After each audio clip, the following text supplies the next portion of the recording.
جل جلالہ ومن والہ ارشاد فرماتا ہے انا نحن نزلنا الذکر وَإِنَّا لَهُ لَحَافِظُونَ. یہ ذمہ داری میری ہے عبادت کی. کائنات کی کوئی طاقت نہیں مٹا سکتی. قیامت کے آخری صبح تک یہ کتاب موجود رہے گی اور یہ نہیں موجود ہے.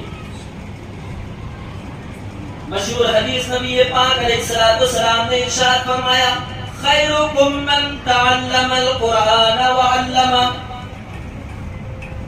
زمین پر اس دھرتی میں آسمان کے نیچے سب سے بہترین انسان وہ ہے جو قرآن کریم کو پڑھے اور پڑھائے. یہ کس نے ارشاد فرمائی یہ بات؟